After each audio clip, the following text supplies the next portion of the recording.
people that are maybe watching this, what did you experience that led to 5 months of feeling completely disconnected, feeling that you were out of whack with who Steve was? What led to that moment and what happened? I was driving early in the morning. It was the second day of a set of talks that I was giving to leaders in Windsor. As I was driving, all of a sudden it just felt like I was almost like being unplugged or ebbing away. I felt like my life force was draining from me and didn't quite know what to do. I thought I was dying, but I was trying to just stay as calm as I could. I didn't want to call my wife because I was quite disoriented and I didn't actually know where I was. It was like somewhere in between home and Windsor, an hour away. So I just sat there for a while. I didn't want to go inside to the petrol station because I didn't really know what I would do. And then I managed to somehow get my wits about me and I started looking on my phone for an A&E that was nearby.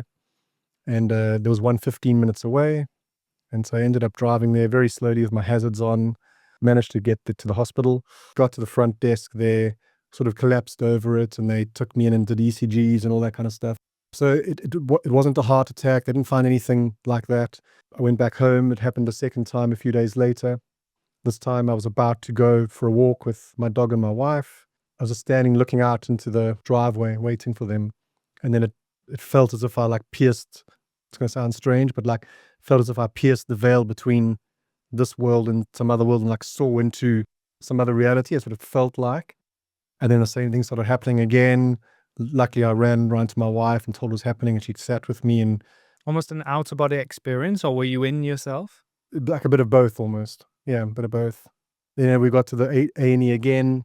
Ultimately, they thought it was a panic attacks, which was quite unusual for me. I'm not typically an anxious person. It was nothing I'd experienced before.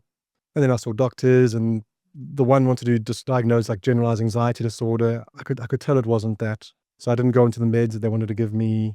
But what happened shortly after that was it was as if something snapped, and I just went through this 4-month period of extreme mental fragility, really extreme. So I didn't really know who I was, so depersonalization. I didn't feel real. I had derealization, which is where nothing feels real. And this was intense and extreme from moment to moment. And so just getting through each moment was really tough.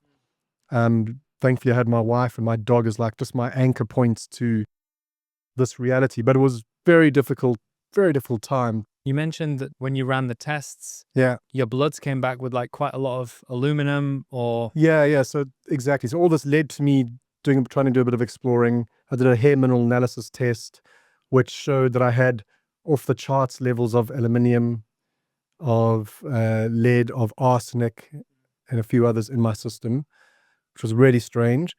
I then did some other tests and found out that I had a combination of strange genetic vulnerabilities, a unique combination of genetic vulnerabilities, which meant that my detoxification pathways weren't functioning properly. What does that mean, detoxification pathways?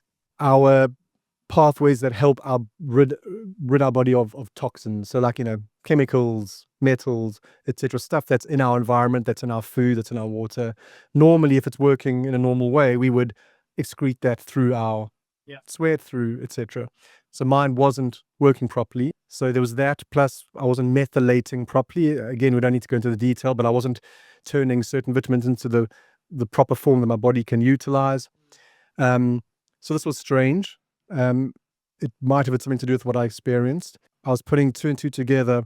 I mentioned that I had 3-4 months of, I wasn't trying to detox, but I wasn't drinking. I was super health, clean eating, and I might have unintentionally put myself into a detoxification sort of process.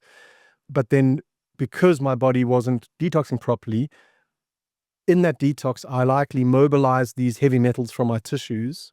So they go to your brain, they go to your fat, etc., as a protective mechanism. Eventually that's bad. It'll lead to problems. But when the detox happens, you then mobilize these from the tissues. And what should happen is then your body excretes it. But what might have happened for me is it got all these super high levels of toxins all of a sudden in my bloodstream that I was unable to get out. And perhaps it had something to play in it. So there was that I'd run out other tests. And I've discovered a lot about myself now, perhaps more than many of us would want to know. But it might have armed me with information that I can now use moving forward.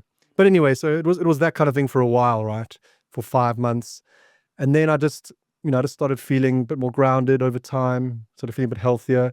I had extreme health anxiety for a while, which was very unique for me, but it was understandable given that I had all these strange things going on. My heart rate, my heart was, in pain a lot of the time. I would just do a little bit of exertion and it would shoot up to 180. Yeah. My tongue was swelling.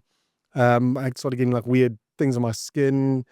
My organs were hurting. So I was just, I don't know what was going on. My brain was hurting. So I had a health anxiety. But anyway, over time it started to soften.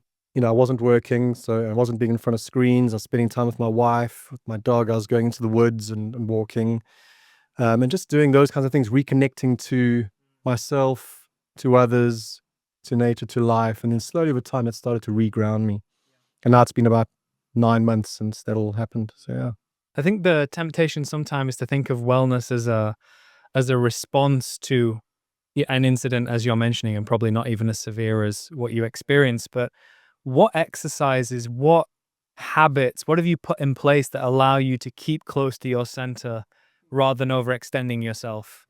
At a foundational level, and these are probably less like practices, more just foundational ways of living, things like sleep and exercise and nutrition, those will either create some form of homeostasis and balance, or they can lead to more stress and dysregulation and that. So like that as a foundation is important. If we are imbalanced, we're more likely to be disconnected from ourselves, not grounded, not able to read our body signals, etc. So that's the first thing. That's the foundational layer. And then it's things like, meditation and mindfulness practice for me. Things like journaling. Journaling's been really supportive. There's been that stream of consciousness approach that, 3 pages in the morning, I think it's called morning pages. I've done that kind of thing. I sometimes do approach where you actually talk to parts of yourself. So you might talk to your 5-year-old self. You might talk to your wise 90-year-old self. And it's amazing how you're able to sort of inhabit those aspects of yourself. Other things I'll do is just reflect on, my values and my purpose and, write about that kind of thing. I did one really powerful exercise where I holed myself up in a cabin for a few days in the woods. Didn't take any electronics. I just took a journal, well, lots of journals and pens and so on. I first of all wrote a eulogy as if like someone had written it for me at the end of my life. If I had lived my life like to its absolute fullest and like, expressed my potential, what does this look like? What are they saying about me? So I wrote this long eulogy, and then I wrote more as if like life was writing it about me. And then I wrote a eulogy from my wife, my future children, from my friends, from my colleagues, from et cetera, what they would write about me if I'd really lived a flourishing, fulfilling life, etc. And then so what I've done over the years is come back to that and like, just reflect. And that's so you sort of staying engaged with yourself and with life through journaling. And I find it really powerful.